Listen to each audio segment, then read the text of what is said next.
പറഞ്ഞിട്ടും കാര്യമില്ല. ഞാനെങ്ങനെയാ പറയാം? ശരിയല്ലേ? അങ്ങനെ ആവരുത്. എന്ത് വേണം? നമ്മൾ എന്താണ് ആസിമിലേക്ക് വരുന്നത്? ആരോഗ്യത്തെ സംരക്ഷിക്കാൻ വേണ്ടിയാണെങ്കിൽ അതിനുവേണ്ട ഉൽപ്പന്നങ്ങളെങ്കിലും ഉപയോഗിക്കണ്ട അല്ലേ? അപ്പോൾ ഒറ്റ പരിഹാരമുള്ളൂ ഇതിനൊക്കെ. നിത്യോപയോഗ സാധനങ്ങളിലൂടെയും ഭക്ഷ്യവസ്തുക്കളിലൂടെയും വരുന്ന വിഷങ്ങളും മായങ്ങളും മൂലം നമ്മൾ രോഗികളാകുന്നുണ്ടെങ്കിൽ അതിനൊരൊറ്റ പരിഹാരമേ ഉള്ളൂ. RCMന്റെ നിത്യോപയോഗ സാധനങ്ങൾ ഒരു വിട്ടുവീഴ്ചയില്ലാതെ ഉപയോഗിക്കാൻ പറ്റിയാൽ ആ ഫാമിലി ആരോഗ്യപരമായി രക്ഷപ്പെടും. ദിവസങ്ങൾ കൊണ്ടൊരു വ്യത്യാസം മനസ്സിലാവും. രണ്ടാമത്തെ കാരണം ഞാൻ പറഞ്ഞത് പോഷകന്യൂനതയാണ്. അതിനെക്കുറിച്ച് ധാരാളം ക്ലാസ്സുകൾ നമ്മൾ കേൾക്കാറുണ്ട് അല്ലേ? സുരേഷ് സാറിന്റെ ക്ലാസ് നമ്മൾ കേൾക്കാറുണ്ട്, ഡോക്ടർ ആൻ സാറിന്റെ ഒക്കെ ക്ലാസ് നമ്മൾ കേൾക്കാറുണ്ട് അല്ലേ? എന്താണ് ഇതിൽ പറയുന്നത്? കഴിക്കുന്ന ഭക്ഷണത്തിൽ പോഷകങ്ങൾ ഉണ്ടായിരിക്കണം. എത്ര പോഷകങ്ങൾ വേണം കഴിക്കുന്ന ഭക്ഷണത്തിൽ? പ്രധാനമായിട്ട് എത്ര എണ്ണം വേണം?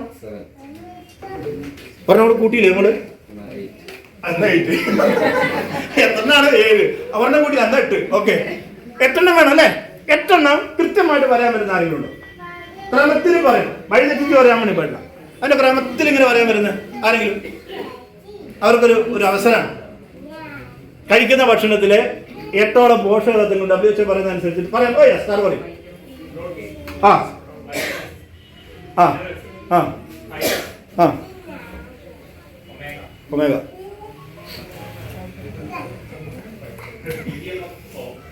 അതൊക്കെ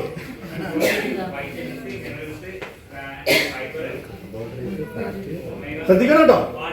ആ ആ പറഞ്ഞപ്പോ എന്തായി? ഞാൻ ചോദിച്ചത് അതിന്റെ ക്രമത്തിൽ ഇങ്ങനെ പറയാൻ പറ്റുള്ളതാണ്. Okay, very good. നല്ല കഴിഞ്ഞു താന്നോളൂ. ക്രമത്തില് ഇപ്പൊ നിങ്ങളെ മനസ്സിൽ സംശയം വന്നു, ഏതാണ് ഈ ക്രമം? ഇതൊക്കെ ഉണ്ടായാൽ പോലെ അല്ലേ? ഇതിനിപ്പോ ക്രമത്തിൽ പറയണേ. അതെന്താണെന്നറിയോ? ഈ പ്രോട്ടീനും വൈറ്റമിൻസും മിനറൽസും ഫൈബർ എന്നൊക്കെ പറയുന്നത് നമ്മളെ ഭക്ഷണത്തിൽ പൊതുവെ കുറവുള്ള കാര്യമാണ്. അത് നമ്മൾ എക്സ്ട്രാ എന്തെങ്കിലുമൊക്കെ ആഡ് ചെയ്യേണ്ട കാര്യങ്ങളാണ്. പക്ഷേ യാതൊരു പ്രയാസവും ഇല്ലാതെ നമുക്ക് കൈകാര്യം ചെയ്യാൻ പറ്റുന്ന കുറച്ച് കാര്യങ്ങളുണ്ട്. അതിലേക്ക് ആദ്യം വന്നിട്ട് പിന്നെ ഇതിലേക്ക് വന്നാൽ പോലെ. അതുകൊണ്ടാണ് ഞാൻ ക്രമം എന്ന് പറഞ്ഞത്.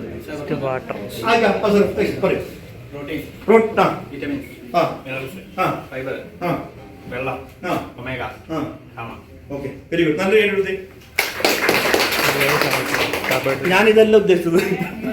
ഞാനിപ്പോഴും പറയണു, കാശ് കൊടുക്കാതെ കിട്ടുന്നതിന് പറഞ്ഞ കാശ് കിട്ടുന്നതിലേക്ക് പോട്ടെ.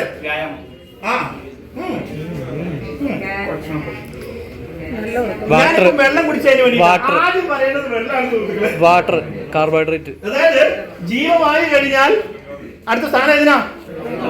ഒരു ഡൗട്ടും വേണ്ട. അപ്പൊ ആദ്യം നമ്മൾ ഒരു ഒന്നെന്ന് പറഞ്ഞിട്ട് കൊടുക്കേണ്ടത് എന്തിനാണ്? വെള്ളം തന്നെയാണ്. പിന്നെയോ വെള്ളം കഴിഞ്ഞാലോ ഈ വെള്ളം കുടിച്ച് കുറച്ച് സമയമൊക്കെ പിടിച്ചു വെക്കും. 1:30-2 മണി ആയാല് വിശക്കും. വിശക്കും എന്ത് വേണം? കാർബോഹൈഡ്രേറ്റ്. ഭക്ഷണം വേണം, കാർബോഹൈഡ്രേറ്റ് വേണം. അപ്പൊ രണ്ടാമത്തെ പോയിന്റ്. ഇനി മൂന്നാമത്തെ പോയിന്റ്, ഭക്ഷണം അമിതമായിട്ട് കഴിച്ചാൽ ശരീരത്തിൽ എന്തുണ്ടാവും? കൊഴുപ്പ്. ഓർത്തിരിക്കാൻ എളുപ്പത്തിൽ പറഞ്ഞ കൊഴുപ്പുണ്ടാവും. അപ്പൊ മൂന്നാമത്തെ പോയിന്റ് എന്താ? കൊഴുപ്പ്, ഫാറ്റ് അല്ലേ? ഫാറ്റിന് നമ്മൾ അങ്ങനെ പേടിയോടുകൂടി കാണേണ്ട കാര്യമൊന്നുമില്ല. ഫാറ്റ് കമ്പൽസറി ആണ്, വേണം നമുക്ക് അല്ലേ? അത് എങ്ങനെ വേണമെന്നും എത്ര വേണമെന്നുള്ളതൊക്കെ നമ്മൾ മനസ്സിലാക്കിയാൽ മാത്രം മതി. അപ്പൊ ഫാറ്റ് മൂന്നാമത്തെ പോയിന്റ്. നാലാമത്തെ പോയിന്റ് ആണ് ഇത് പ്രോട്ടീൻ. അത് കഴിഞ്ഞാല് വൈറ്റമിൻസ്, പിന്നെയോ മിനറൽസ്, പിന്നെയോ ഫൈബർ. അത് കഴിഞ്ഞാല് ഒമേഗ 3 ഫാറ്റി ആസിഡ്. ഇപ്പൊ നമുക്കൊരു ഗാമ റെസ്റ്റോറൻറ്റും കൂടെ വന്നിട്ടുണ്ട് അല്ലേ? നമ്മളെ PVMFOG ബ്രേക്ക്ഫാസ്റ്റ് എന്ന് പറയുമ്പോൾ എന്തായിരിക്കണം? ഇതെല്ലാം കൂടെ ചേരുന്ന ബ്രേക്ക്ഫാസ്റ്റ് ആയിരിക്കണം. ഇതിൽ ഓരോന്നിനെ പറ്റി നമ്മൾ അറിഞ്ഞിരിക്കണം. കാരണം ഞാൻ ചോദിക്കുകയാണ് ഇപ്പം, പിന്നെ അമേരിക്ക പ്രസിഡന്റ് ആരാ?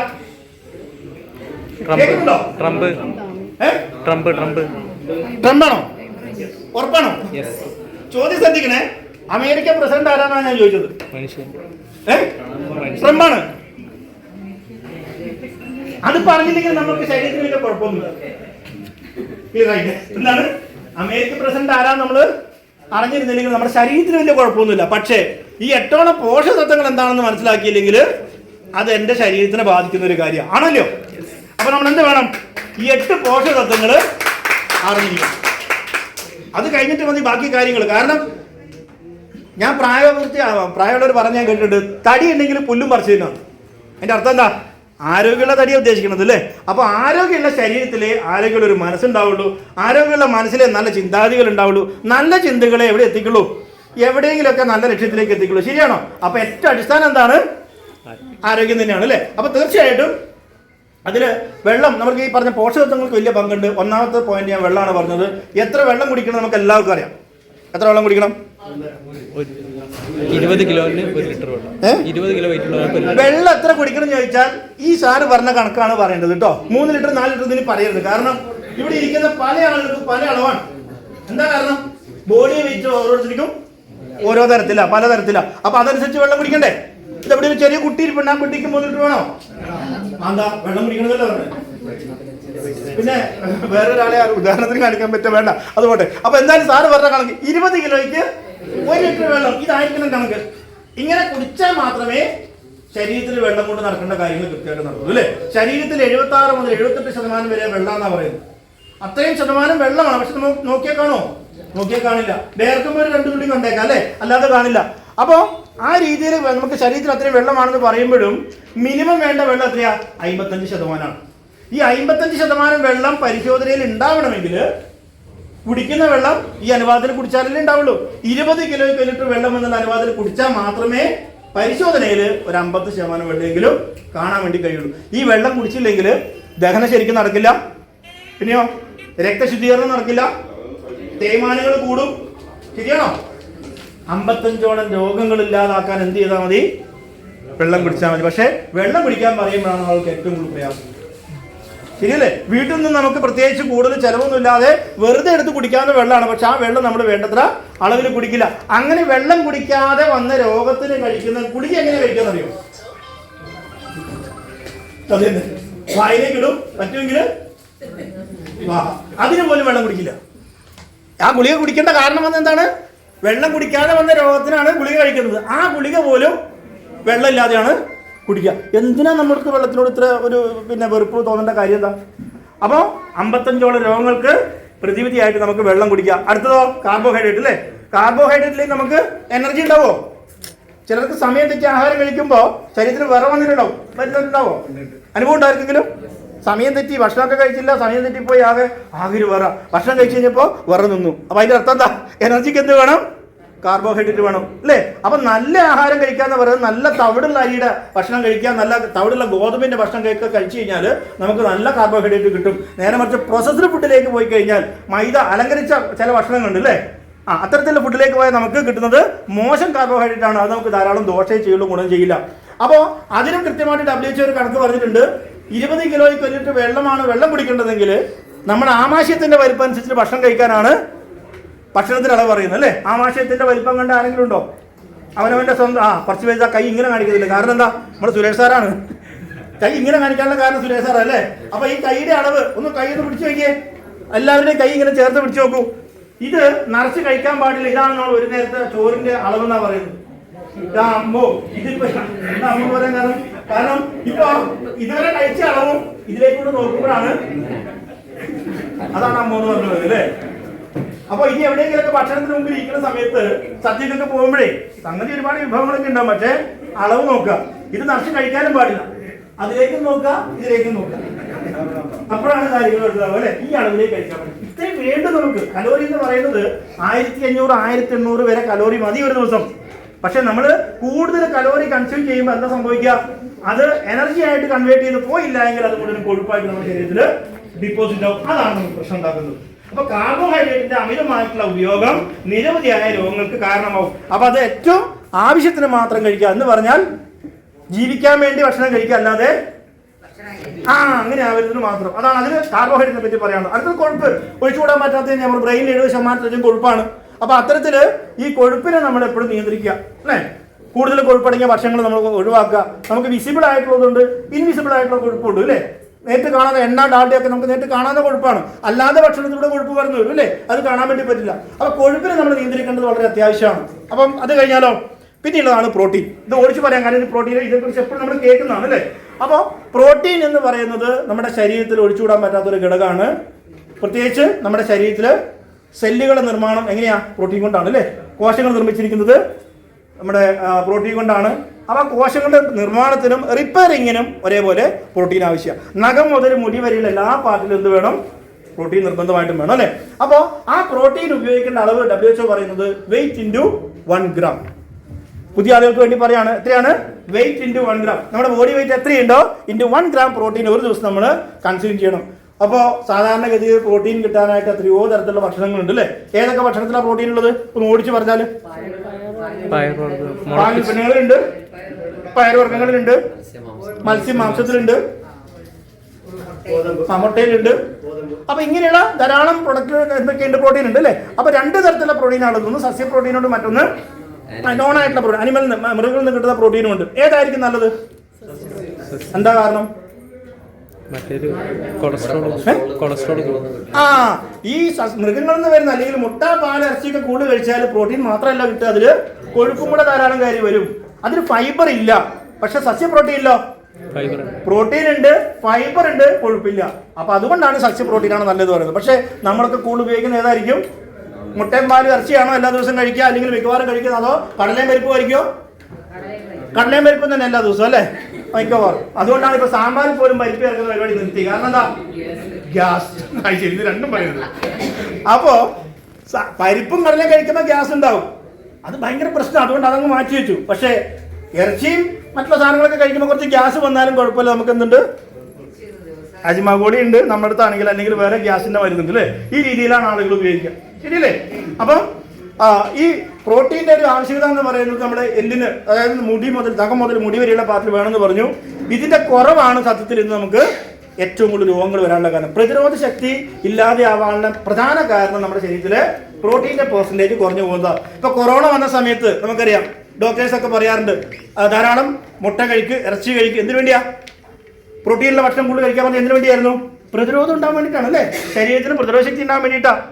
നമ്മളൊരു വാർത്ത കേട്ടിട്ടുണ്ടാവും, കോവിഡ് വാക്സിൻ എടുത്ത ഒരു ഡോക്ടർ കോവിഡ് വന്ന് മരിച്ചു. 2 ഡോസ് വാക്സിൻ എടുത്ത ഡോക്ടർ, എന്നിട്ട് ആ ഡോക്ടർ കോവിഡ് വന്ന് മരിച്ചു. എന്താ സംഭവിച്ചത്?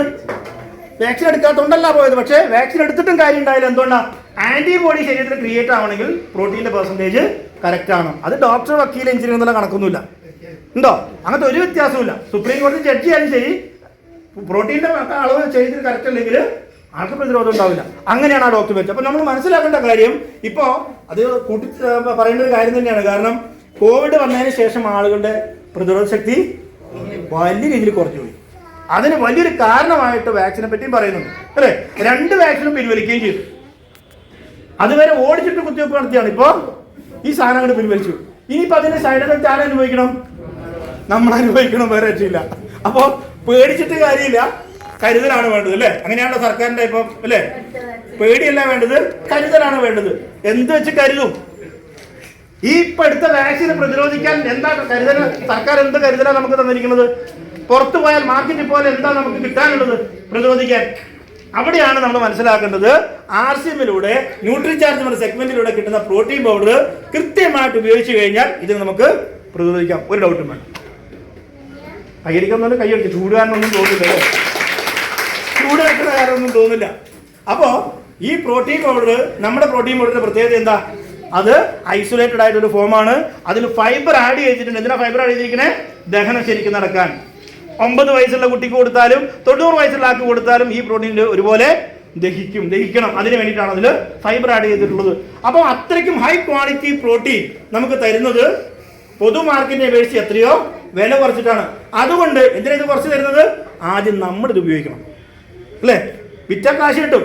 MRPയും സെല്ലിംഗ് പ്രൈസും തമ്മിൽ നല്ല വ്യത്യാസമുണ്ട്, നല്ല PV ഉണ്ട്. അതുകൊണ്ട് 10 പേർക്ക് കൊടുത്താൽ കാശ് കിട്ടും. കൊടുക്കാൻ മാത്രമല്ല, കൊടുക്കാൻ ഇതുകൊണ്ട് കൊണ്ടു നടക്കാൻ ആരോഗ്യം വേണ്ടേ?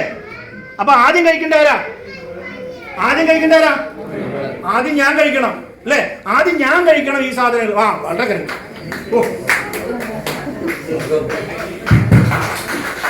കരണ്ടിന് നല്ല കൈ. അതാരാ ശരിയാക്കിയത്?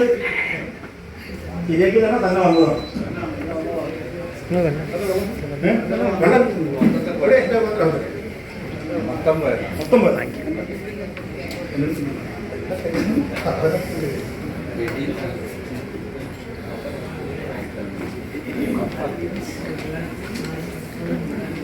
ഇനിയിപ്പോ AC നായി വരാൻ സമയം എടുക്കില്ലേ? വലിയ കുഴപ്പമില്ല, പോയിക്കൊണ്ടിരുന്ന ചൂടില്ലെങ്കിൽ അങ്ങനെ മതിയായിരുന്നു അല്ലേ.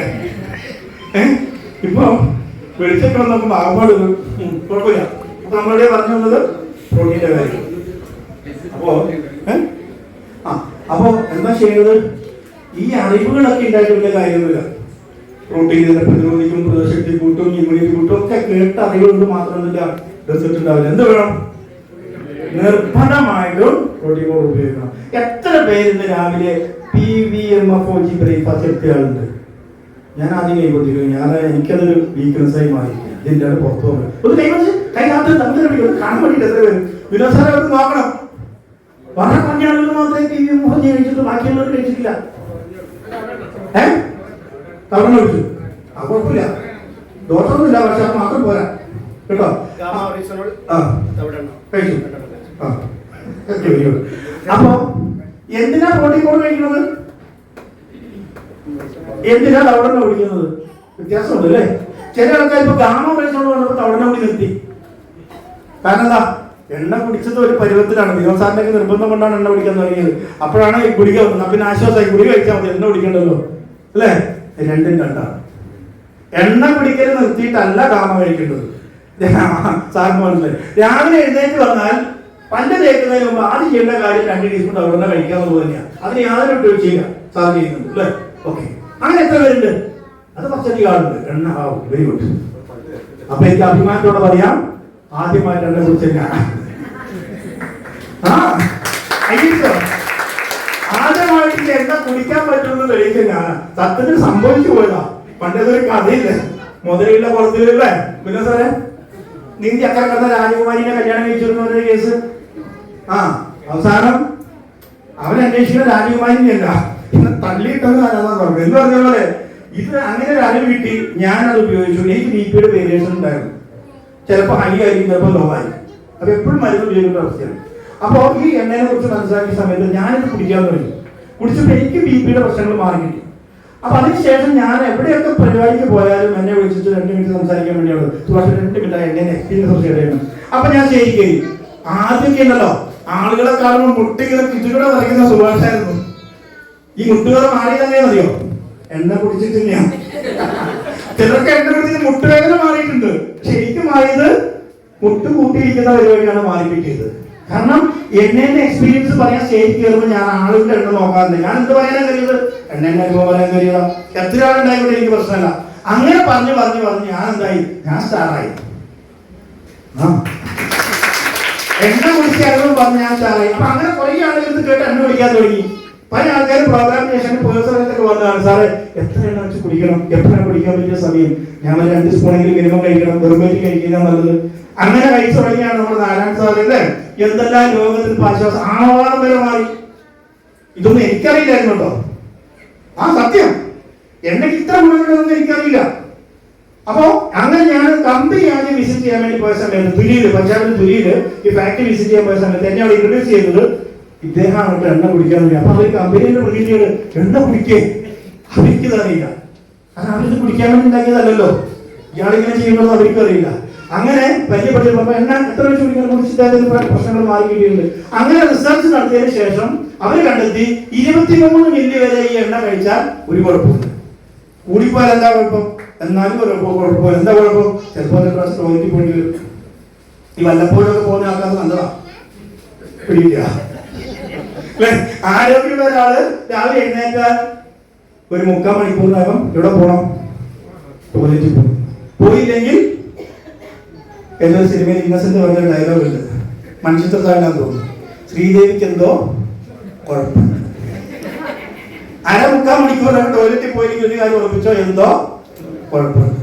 അപ്പൊ ആരെങ്കിലും ഒരാളെ സംബന്ധിച്ചിടത്തോളം അദ്ദേഹം എഴുന്നേറ്റ് നേരത്തെ ടോയ്ലറ്റിൽ പോയി വരുന്നുണ്ടെങ്കിൽ അവിടെ സുരേഷ് ഗോപിക്ക് ഒരു ഡയലോഗ് ഉണ്ട്. ഏതാണെന്നറിയോ? അതെ, ദേ പോയി അങ്ങനെയായിരിക്കണം ബാത്റൂമിൽ പോയത്. പണ്ടാരെ പറഞ്ഞതുപോലെ കഥ വായിക്കാൻ വേണ്ടി പോകേണ്ട സ്ഥലമല്ല. ചില നോവലൊക്കെ എടുത്തിട്ടാ പോവാ. സമയം ഇഷ്ടം പറയും. അങ്ങനെ ഇരിക്കേണ്ട സ്ഥലമാണോ അത്?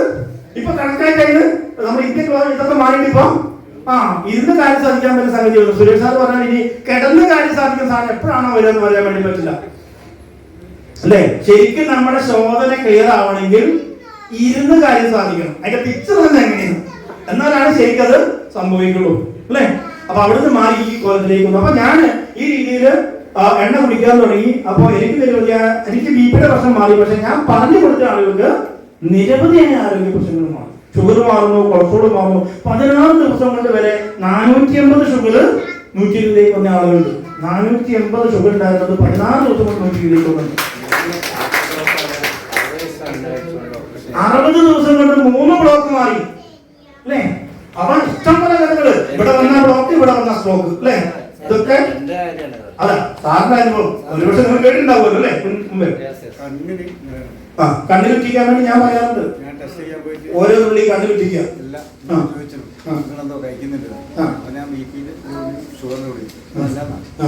അങ്ങനെ ലാസ്റ്റ് ഞാൻ പറഞ്ഞു ഞാനിങ്ങനെ സൗണ്ട് അപ്പോ നിരവധിയായ ഗുണങ്ങളാണ്. അപ്പൊ നമ്മൾ പൊതുവെ പറയുമ്പോൾ രാവിലെ എഴുന്നേറ്റ് 2 കുട്ടി ഷുഗറും കൊളസ്ട്രോളും ബി പി ഒക്കെ നോർമലായി കിട്ടും, അല്ലെങ്കിൽ ജീവിതശൈലി രോഗങ്ങൾക്ക് ഇത് നല്ലതാണ്, അല്ലെങ്കിൽ 33ഓളം ജീവിതശൈലി രോഗങ്ങൾക്ക് ഇത് പ്രതിരോധവും മരുന്നുമായിട്ട് മാറിയിട്ടുള്ളതൊക്കെ നമ്മൾ പറയും അല്ലേ? എന്തുകൊണ്ടാണ് ഈ എണ്ണ കഴിക്കുമ്പോൾ സംഗതി വിഷയത്തെ ലേശം വ്യതിരിച്ചു പോയി, എന്നാലും നമ്മുടെ എണ്ണ പ്രധാനപ്പെട്ട പ്രൊഡക്റ്റ് അവിടേക്ക് പോവാം. അപ്പോ എണ്ണ കഴിക്കുമ്പോൾ സത്യത്തിൽ വെറുമേറ്റ് കഴിക്കണം എന്ന് പറയുന്ന ഒരു കാര്യമാണ്. ഈ എണ്ണ വെറുമേറ്റ് കഴിച്ചാൽ എണ്ണയിൽ ഈ ഒറാക്ക് വാല്യൂ എന്ന് പറഞ്ഞൊരു വാല്യൂ ഉണ്ട്. ഒറാക്ക് വാല്യൂ എന്താ? ഈ ഒറാക്ക് വാല്യൂ എന്ന് പറയുന്നത് ഓക്സിജൻ റാഡിക്കൽസിനെ അബ്സോർബ് ചെയ്യാനുള്ള കപ്പാസിറ്റി ഉള്ള ഒരേ ഒരു എണ്ണ നമ്മുടെ തവിടെണ്ണയാണ്. ഓക്സിജൻ നമ്മുടെ ബ്ലഡിൽ എങ്ങനെയാ കിട്ടുക? എങ്ങനെയാ ബ്ലഡിൽ ഓക്സിജൻ വരിക? ചാൻസ് എങ്ങനെയാ? വ്യായാമം ചെയ്യണം അല്ലേ? വ്യായാമം ചെയ്യുമ്പോൾ ഓക്സിജൻ ഉള്ളൂ. അപ്പോ വ്യായാമം ചെയ്യാൻ പറ്റാത്ത ആൾക്ക് ഓക്സിജൻ വേണ്ടേ? ഓക്സിജൻ വേണം. അപ്പൊ 2 സ്പൂൺ എണ്ണ കഴിക്കുമ്പോൾ സത്യത്തിൽ എന്താ സംഭവിക്കണേ? ഈ രീതിയിൽ ഒറാക്ക് വാല്യൂ ഉള്ളത് കൊണ്ട് ഈ ബ്ലഡിലെ ഓക്സിജന്റെ ഏകദേശം മുഴുവനല്ല കേട്ടോ, കുറച്ചെങ്കിലും അത് ഹെൽപ്പ് ചെയ്യും. പിന്നെ വെറുതെ കഴിക്കുന്ന സമയത്ത് ഈ എണ്ണയിലെ നമ്മുടെ റൈസിനോൾ എന്ന് പറയുന്ന ആന്റി ഓക്സിഡന്റ് നമ്മുടെ ബ്ലഡിലേക്ക് കയറി കഴിഞ്ഞാൽ പോകുന്ന വഴി മുഴുവനും ക്ലീൻ ചെയ്യും. ഒരു ചൂലിന്റെ പണിയെടുക്കും. 2 തരത്തിലുള്ള ഫൈബറാണ്, അതുകൊണ്ടാണ് ചൂലിന്റെ പണിയെടുത്ത് പറയാൻ കാരണം. ചൂല് എന്താ ചെയ്യാ? വൃത്തിയാക്കും അല്ലെ? Soluble fibre and insoluble fibre, 2 തരത്തിലുള്ള ഫൈബർ ഉണ്ട് നമ്മുടെ തവിടുന്നതിൽ. അപ്പൊ ഇത് കഴിക്കുന്ന സമയത്ത് പോകുന്ന വഴി മുഴുവൻ ക്ലീൻ ചെയ്ത് പോകും. അതുകൊണ്ടാണ് ആളുകൾ പറയുന്നത് നല്ല ശോധന കിട്ടുന്നുണ്ട് അല്ലെ? നല്ല ശോധനയാണ് എണ്ണ കഴിക്കുന്നവർക്ക്. കഴിക്കുന്നവർക്ക് അറിയാം, കഴിക്കാത്തവർക്ക് അറിയില്ല. അപ്പൊ കഴിക്കാത്തവർ എന്ത് ചെയ്യണം? കഴിച്ചു കൊടുക്കണം അല്ലെ? കഴിക്കാത്തവര് കഴിക്കുന്നവരുടെ മുഖത്തേക്ക് നോക്കിയാൽ മനസ്സിലാവും. നല്ല ശോധന കിട്ടിയാൽ മുഖത്ത് നല്ലൊരു പ്രസാദം ഉണ്ടാവും, സന്തോഷം ഉണ്ടാവും. ശോധന ഇല്ലെങ്കിലോ പ്രത്യേകം പിടിക്കുന്നതിനൊക്കെ ദേഷ്യം. നല്ല കാര്യമാണ് പറഞ്ഞാലും അത് ദേഷ്യത്തോടെ കേൾക്കുന്നു. അപ്പൊ നോക്കൂ, അതിന് കാരണം എന്തുകൊണ്ടാണെന്ന് വെച്ചാൽ ഈ ഫൈബർ ഉള്ളതുകൊണ്ടാണ്. അപ്പൊ നമ്മൾ രാവിലെ വെറും ഇത് കഴിക്കുക. അതിനുശേഷം ഒരു 1/2 മണിക്കൂർ കഴിയുമ്പോൾ ഒരു 1/2 ലിറ്റർ ചെറു ചൂടുവെള്ളം കുടിക്കുന്ന ഒരു ശീലമാക്കി. ചിലപ്പോൾ പച്ചവെള്ളം കുടിക്കും. പച്ചവെള്ളം കുടിക്കുമ്പോൾ ചിലർക്ക് പറ്റില്ല, അത് ഗ്യാസ്ട്രിക് പ്രോബ്ലം ചിലപ്പോൾ ഉണ്ടാകാൻ സാധ്യതയുണ്ട്. അപ്പൊ ചൂടുവെള്ളം 1/2 ലിറ്റർ നമ്മൾ കുടിക്കുന്ന ഒരു ശീലം വന്നാൽ ഗ്യാസ്ട്രിക് പ്രോബ്ലം കംപ്ലീറ്റ് ക്ലിയർ ആണ്. കുറഞ്ഞ ദിവസം കൊണ്ട് നമുക്ക് മനസ്സിലാവും. ഞാനൊരു ക്ലാസ്സൊക്കെ എടുത്ത് പോകാൻ നേരത്തെ ഒരാളെ എന്നോട് പേഴ്സണലി സംസാരിക്കാൻ വേണ്ടി വന്നു. കാരണം അത് പബ്ലിക്കായിട്ട് പറയാൻ പറ്റുന്ന വിഷയമായിരുന്നില്ല. എന്താണെന്ന് അറിയോ? മൂലക്കുരുവിന്റെ പ്രശ്നമാണ്. അതാണ് സ്വകാര്യമായിട്ട് പറയാൻ വേണ്ടിയാണ്. അപ്പൊ അദ്ദേഹം ഡോക്ടറെ കാണിച്ചു. ഇനി മരുന്നില്ല, ഇനി ഓപ്പറേഷൻ മാത്രമേ ഉള്ളൂ എന്ന രീതിയിലേക്ക് ഡേറ്റ് ഫിക്സ് ചെയ്തതാണ്. അപ്പൊ ടോയ്ലറ്റിൽ പോകുന്ന സമയത്ത് ബ്ലഡ് ഒഴുകുന്ന അവസ്ഥയാണ്. ആ സ്റ്റേജിലാണ് അദ്ദേഹം ക്ലാസ് അറ്റൻഡ് ചോദിച്ചു. അപ്പൊ ഞാൻ പറഞ്ഞു, ഗ്യാരണ്ടി പറഞ്ഞത് എനിക്ക് തരാൻ വേണ്ടി പറ്റില്ല, നിങ്ങൾ കഴിച്ചു നോക്കും, കാരണം ആ സ്റ്റേജിൽ എത്തിയല്ലോ എന്നോ. അങ്ങനെ 3 ദിവസം കഴിയുമ്പോൾ അദ്ദേഹം എന്റെ ഫോണിലേക്ക് വിളിച്ചിട്ട് പറഞ്ഞു, ഇപ്പൊ ബ്ലഡ് പോകുന്നില്ല സാറേ. 3-ാം ദിവസം വർഷം കഴിഞ്ഞു. അദ്ദേഹം പിന്നീട് ഓപ്പറേഷൻ ചെയ്തിട്ടില്ല, ഒന്നും ചെയ്തിട്ടില്ല.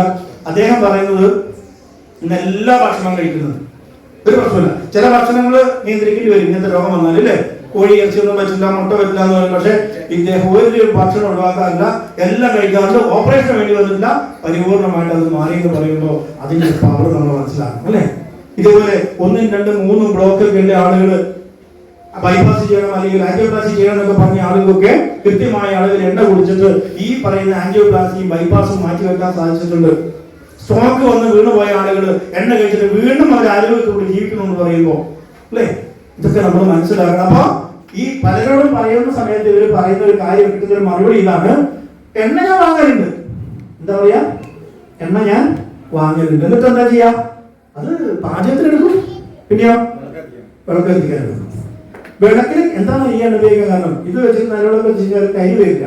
അപ്പൊ വിളക്കിൽ കൈ വരാൻ പാടില്ല, മനസ്സിലായില്ലേ? അകത്തെന്തായാലും കുഴപ്പമില്ല. അകത്തേക്ക് ഉപയോഗിക്കണമായാലും കാശ് പറഞ്ഞു പോയി. ഇപ്പൊന്നും പറയാൻ പറ്റില്ല. ഇപ്പൊ കുറെ ആളുകൾ അവിടെ ഉപയോഗിക്കാൻ കാരണം എന്താ? വെളിച്ചെണ്ണേക്കാളും വില കുറഞ്ഞ വില കുറഞ്ഞ ഓയിൽ എന്നുള്ള കാരണത്താൽ ഇന്ന് കുറെ ആളുകൾ അവിടെ ഉപയോഗിക്കുന്നുണ്ട്. പക്ഷെ ഒരു കാര്യം ഞാൻ ഗ്യാരണ്ടി പറയാം, വിലക്കുറവ് മാത്രം കണ്ടിട്ട് അവിടെ ഉപയോഗിക്കാൻ തുടങ്ങിയ ആളുകൾ വരുന്ന ആളുകളിൽ ഇതൊന്നും മാറാൻ പറ്റാത്ത അവസ്ഥയിലേക്ക് വരും. കാരണം എന്താ പറയുക?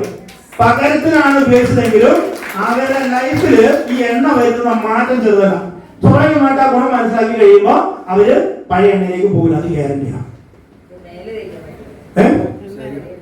കേൾക്കാൻ പറ്റും. ഇത് രാവിലെ എടുത്തിട്ട് ഡോക്ടർ സാർ പറഞ്ഞ പോലെ കയ്യിലേക്ക് എടുത്തിട്ട് ഇവിടെ പ്രസാദം കിട്ടില്ല, തീർത്ഥമൊക്കെ കിട്ടില്ല. എന്താ ചെയ്യാ? ഇതന്നെ കുടിക്കുക, തലയിൽ തേക്കുക, ദേഹത്ത് തേക്കുക. അരമണിക്കൂറെങ്കിലും ദേഹത്ത് തേച്ച് വെച്ചാൽ വളരെ നല്ലതാണ്. ചൊറി ചരങ്ങൊക്കെ പോകും. തൊലിപ്പുറത്തുണ്ടാകുന്ന പ്രശ്നങ്ങളൊക്കെ മാറി കിട്ടും. കാരണം വൈറ്റമിൻ ഇ ഉണ്ട് ഇതില്. തൊലിപ്പുറത്ത് വേണ്ടത് തന്നെയാണ്. മൈക്കിൽ പറയാൻ പറ്റുന്ന ഈ തവിടിനോട് എണ്ണ അതിൽ കുറെ പച്ചമരുന്നുണ്ട്. അതായത് ഒരു നല്ല റിപ്പോർട്ട് കിട്ടി. ഞാൻ ഇന്നലെ ഒരാൾക്ക് ഗൾഫിലേക്ക് 1 ലിറ്റർ സാധനം കൊടുത്തയച്ചിട്ടുണ്ട് നമ്മുടെ തവിടിനോട്.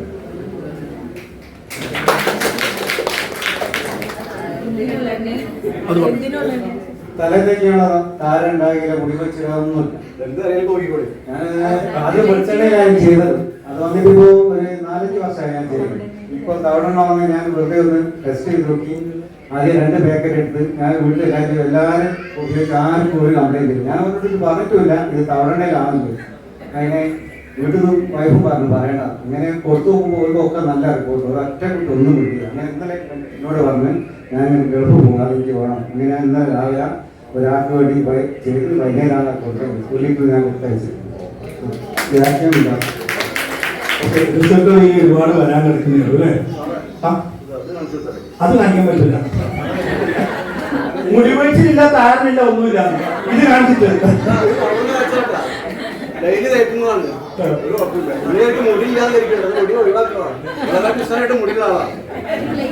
ഗ്ലേസിംഗ് ആണ്. അതെ, ഇത്ര സപ്പോർട്ട് എടുക്കും. എന്തിനാണ്?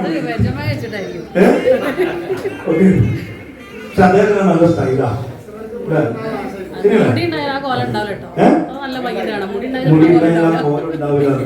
മുടി വരാതെ നോക്കിയോ. അപ്പൊ തലയിൽ തേക്കാം. താരം പോകാൻ നല്ലതാണ്. താരം ഒന്ന് കൂടിയിട്ടേ കുറയുള്ളൂ. പിന്നെ മുഖം മുതൽ ശരീരം മുഴുവനും മാറിയിട്ടുണ്ട്. മഞ്ഞപ്പൊടി. ഓക്കെ, അപ്പൊ വെരിക്കോസ് വെയിനുള്ളവർ എന്ത് ചെയ്യണം? ഈ എണ്ണ അവിടെ തേച്ച് മുകളിലേക്ക് ഇങ്ങനെ തടവി കൊടുക്കുക. മുകളിലേക്ക് തടവി കൊടുക്കുക. അതുപോലെ വെയിൽ പൊടിക്കുന്നത് നല്ലതാണ്. പിന്നെ നമ്മുടെ വെരിക്കോസ് വെയിനെങ്കിൽ ചെറിയ ചെറിയ എക്സർസൈസുകൾ അതിന് വേണ്ടി ചെയ്യുന്നത് നന്നായിരിക്കും. ആ സർക്കുലേഷൻ ശരിയാവാനും ബ്ലഡ് ഒന്ന് മുകളിലേക്ക് പോകാനും കൂടെ വേണ്ടിയിട്ട് കാൽപാദം കൊണ്ടുള്ള ചെറിയ എക്സർസൈസ് അല്ലേ, അറിയാലോ? അതൊക്കെ എങ്ങനെ ചെയ്യാം. ഇപ്പൊ നമ്മളിപ്പോ ഇവിടെ ഇരിക്കുകയാണ്, അല്ലെങ്കിൽ യാത്ര ചെയ്യണം, നമുക്ക് പ്രത്യേകിച്ച് ഒന്നും വ്യായാമം ചെയ്യാൻ വേണ്ടി പറ്റും. പക്ഷെ ആ ഇരിക്കുന്ന ഇരിപ്പിൽ നമുക്ക് ചെയ്യാൻ പറ്റുന്ന ഒരു വ്യായാമം കാലൊന്നും ഇങ്ങനെ ചെയ്യാവുന്നതാണ് അല്ലേ? ഇങ്ങനെ ചെയ്യുമ്പോൾ ഒരേപോലെ ഇരിക്കുന്നതുകൊണ്ടാണ് ബുദ്ധിമുട്ടുകൾ നമുക്ക് മാറ്റിയെടുക്കാൻ വേണ്ടി പറ്റും. അതുപോലെ നമ്മുടെ ഭിത്തിയുടെ സഹായത്തോട് കൂടിയിട്ട് നമുക്ക് വിരൽ ഇങ്ങനെ നിന്നിട്ട് മെല്ലെ താഴുക. നിലത്ത് മുട്ടിക്കരുത്, ഉപ്പിട്ട് നിലത്ത് മുട്ടിക്കരുത്. ഈ രീതി ഇങ്ങനെ പൊന്തി ഇങ്ങനെ ചെയ്യുന്നുണ്ട്. പിന്നെയോ ചേർന്ന് നിവർന്നിരുന്നിട്ട് കാലിലെ കാൽപാദം വിചാരിക്കുക. ഇങ്ങനെ ഒന്നിങ്ങനെ താഴേക്കാക്കും, മറ്റൊന്നിങ്ങനെ മേലേക്കാക്കും. ഇങ്ങനെ തിരിച്ചിങ്ങനെ ചെയ്യുക. 2 കാലം എന്നിട്ട് റൊട്ടേറ്റ് ചെയ്യുക. വലത്തോട്ട് ഇടത്തോട്ട് ചെയ്യുക. ഇങ്ങനെ ചെയ്തു കഴിഞ്ഞാൽ ആ ഒരു വെരിക്കോസ് വെയിനിന്റെ പ്രശ്നങ്ങൾക്ക് വളരെയധികം മാറി കിട്ടാൻ എളുപ്പമാണ്. നമ്മുടെ സെക്കൻഡ് ഹാർട്ട് സ്ഥിതി ചെയ്യുന്ന സ്ഥലമാണ് ഇവിടെ. അതിന് നടക്കണം, അല്ലെങ്കിൽ ഇത്തരത്തിലുള്ള വ്യായാമം ചെയ്യണം. അപ്പോഴേ അത് ശരിയാവുള്ളൂ. അതുകൊണ്ട് ഈ പറയുന്ന തവിടെണ്ണ അത് വളരെയധികം സഹായിക്കും. നല്ലപോലെ അത് അപ്ലൈ ചെയ്തിട്ട് മുകളിലേക്ക് ഇങ്ങനെ തടവി കൊടുക്കുക. അപ്പൊ ഉള്ളിൽ കഴിക്കാനും തലയിൽ തേക്കാനും ദേഹത്ത് വെട്ടാനും ഇങ്ങനെയുള്ള കാര്യത്തിനൊക്കെ ഇത് നല്ലതാണ്. ഇത് കണ്ണിൽ ഓരോ തുള്ളി ഉറ്റിക്കുന്നവർക്ക് കണ്ണിന്റെ കാഴ്ച വർദ്ധിച്ചാൽ ധാരാളം റിസൾട്ട് കേട്ടിട്ടുണ്ട്. അതുപോലെ ചെറിയ ചെറിയ മുറിവുകളൊക്കെ ഉണ്ടാകുന്ന സമയത്ത് പോലും നമുക്ക് ഈ തവിടെണ്ണ കണ്ണിൽ ഉറ്റിച്ചു കഴിഞ്ഞാൽ വളരെ പെട്ടെന്ന് അവർക്ക് ആശ്വാസം കിട്ടുന്നതായിട്ട് കണ്ടിട്ടുണ്ട്. അപ്പം പറഞ്ഞാൽ തീരാത്ത ഗുണങ്ങളും അനുഭവങ്ങളും ഉണ്ട്. അപ്പൊ ഇതൊക്കെ ആദ്യം നമ്മളൊന്ന് ഉപയോഗിക്കണം. വെറുതെ കഴിക്കണം, യാതൊരു വിട്ടുവീഴ്ചയാക്കാതെ ഉണ്ടാവാൻ പാടില്ല. ആർസിമൻ ഐഡിയ എടുത്ത ഒരാളാണെങ്കിൽ തവണ കഴിച്ചിരിക്കണം. അപ്പൊ എന്ത് വേണം? രാവിലെ എഴുന്നേറ്റാൽ എണ്ണ കഴിക്കണം. ഇപ്പൊ കഴിക്കാത്ത എത്ര പേരുണ്ടോ? ഇതുവരെ കഴിച്ചിട്ടില്ല എന്ന് പറയുന്ന പേരുണ്ട്. അപ്പൊ നാളെ രാവിലെ വന്ന് നോക്കിയല്ലേ, കഴിക്കില്ലേ? വീട്ടിൽ സാധനം ഉണ്ടോ? ഉണ്ട് അല്ലേ? അപ്പൊ അത് ചില്ല് കുപ്പിയിൽ ഒഴിച്ചു വെക്കുക. പ്ലാസ്റ്റിക് കുപ്പിയിൽ ഒഴിച്ചു വെക്കരുത്. ചില്ല് കുപ്പിയിൽ ഒഴിച്ചു വെക്കുക. എന്നിട്ട് രാവിലെ സ്പൂണൊന്നും വേണ്ട. ഞാനൊക്കെ ഒഴിക്കുക ചെയ്യാം. ചിലപ്പോൾ 2 നേരം, ഇപ്പൊ 3 നേരം അങ്ങനെ കുടിക്കുക. അങ്ങനെയല്ലേ കുടിക്കുക? അങ്ങനെ കുടിച്ചാണ്. അങ്ങനത്തെ സാധനം കുടിക്കുക. പ്ലാസ്റ്റിക് കുപ്പി വെക്കരുത്. ഒരു കാരണവശാലും പ്ലാസ്റ്റിക് കുപ്പി ഒഴിച്ചു വെക്കരുത്. ചില്ല് കുപ്പിയിൽ ഒഴിച്ചു വെക്കുക. അതൊക്കെ നമുക്ക് രാവിലെ ഇങ്ങനെ കുടിക്കാൻ വേണ്ടി എടുക്കുക. ഒരു സ്ഥലത്ത് ചെന്നപ്പോൾ എന്നോട് പറഞ്ഞു, സംഗതി ഭയങ്കര കൊളസ്ട്രോൾ അവസ്ഥയാണ്, ഇനി ഇങ്ങനെ കുടിക്കുക.